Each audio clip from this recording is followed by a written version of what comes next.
Hey everybody, it's Rob from Flailthroughs. This is Gundam Battle Operation 2, and this is a guest video from Salty Walty, who had a really good round with the Gunner Gundam in space. He's telling me not only did he not die, he also took no damage, so we're going to get to see that. Also, I don't think I've run Gunner Gundam in space. There's a lot of things I haven't run in space I want to get around to eventually.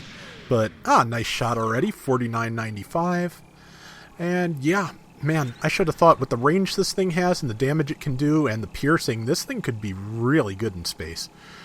But, let's see, that shot went a little wide. And also, while I'm at it, let me know how I sound, because I got a microphone stand off my brother, so mic position's a little bit different in that I am not holding it directly in front of my face. It is just there through the magic of, like, hunks of metal. Very, very high-tech, thing. A bunch of, like, threaded metal and screws and things, Very sophisticated, and that's why I'm just now getting one, 8 years, I think, into my YouTube career. Yeah, I'm smart. But, yeah, so that's his first kill there. Getting close, and there's another one. Getting some Vulcan rounds in. See, some type of Xeon mobile suit. Looks like a Gelgoog, probably a high mobility. Tried to tag him and missed. He got a good 4,400 off on that. And another 4,400. As you probably remember, scoping in does bonus damage. I think it's 5% for scoping, 5% for crouching when on land, and another 5% on top of that if you're prone. So scoped and prone is plus 15% damage.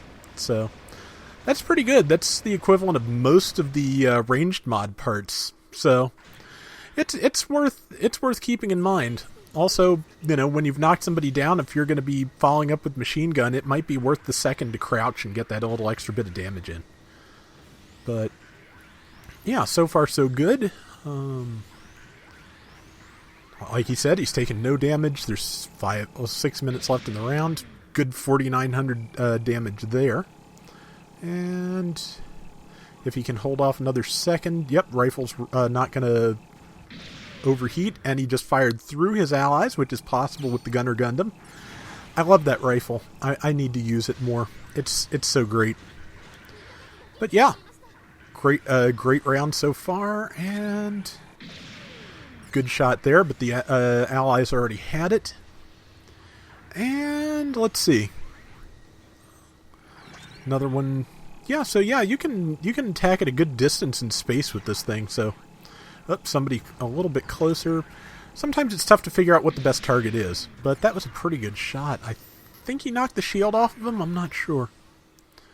But they're about to die, so may as well pick somebody else and go after them. Like, there's that Gelgoog again, I believe, or one very much like it. Whole bunch of stuff in the distance there. 3,400, that's probably a raid. That must be a Blue Destiny 2, because I'm pretty sure that's the only thing that can use twin beam sabers. You can Proto Gundams can go into space too, I believe. So yeah, so it could be either of those, but I think I saw a shield and red sparklies, so probably a Blue Destiny 2. Let's see, and just waiting for a good target. And that's the other thing about the Gunner Gundam. It has a much faster reticle response than most snipers, so you can move the reticle a lot quicker, move the camera a lot quicker. That takes some getting used to for me, because I kind of count on a certain response from certain things, so it's just not having that sometimes just throws my aim.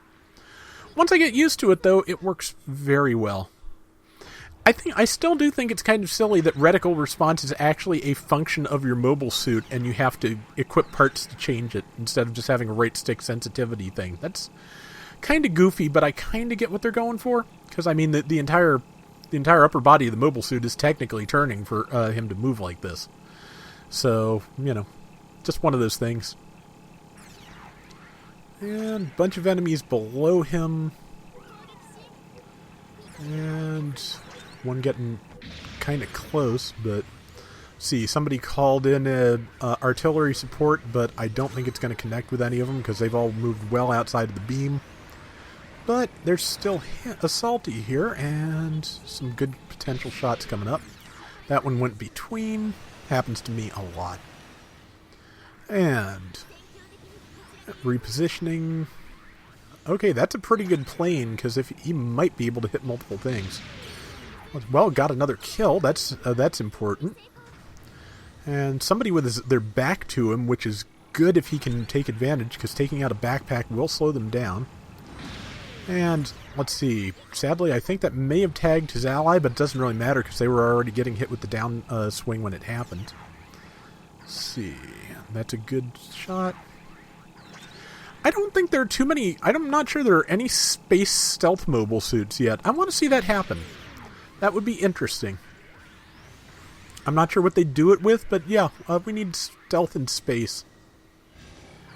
Let's see. Enemy there. And what do we got? Well, yeah, that's definitely a Blue Destiny. It was just firing off missiles. Plus, again, red sparklies, I'm pretty sure, so yeah. Yep. And let's see, increased base damage. Yeah, 2 minutes left. They've got a solid lead. And yeah, he has not been touched. He has landed a lot of good shots, and nobody's come after him, which is kind of... Okay, here's a pet peeve of mine. If the enemy has the Skure, which has a lot of the same qualities of the Gunner Gundam in that it can fire beams to do heavy damage and pierce, which means it can get a whole row of your allies, except it also causes knockdown. And for some reason, I seem to be the only person who wants to be sure that thing goes away as quickly as possible. And I don't understand that. That should be your first target. That is... For one thing, that means that that's one person you can hit and do no damage to their actual mobile suit until the Skure is gone. And for another, they can just wreck your team. So yeah, go after the Skure. Ooh, that was close. But, okay, so 58 seconds left, and yeah, they've got this, and just a few more shots to line up here, hopefully. And that person's dead. That person didn't quite go the way he expected. Predicting movement is difficult. And, of course, part of your job is to make it difficult, so it's not that easy to grab you.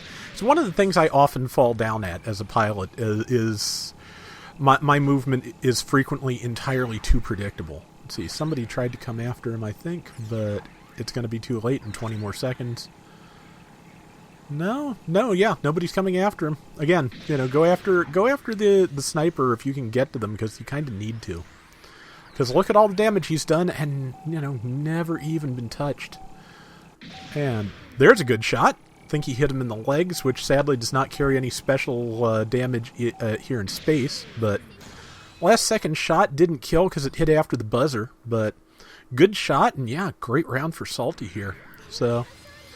yeah, mission complete. A solid win. Lots of damage done. Yeah, he got the most damage, and with 82,000. And yeah, 5 kills, no damage taken, no losses. Great round. So that is going to do it for today's Gundam Battle Operation 2. We'll be back soon with more. So till next time, everybody take care and have fun. Later. So, what's your thoughts on the Skure? Should it be a priority to get it out of the enemy's hands? Should you ignore it? What do you think? Please, let me know in the comments.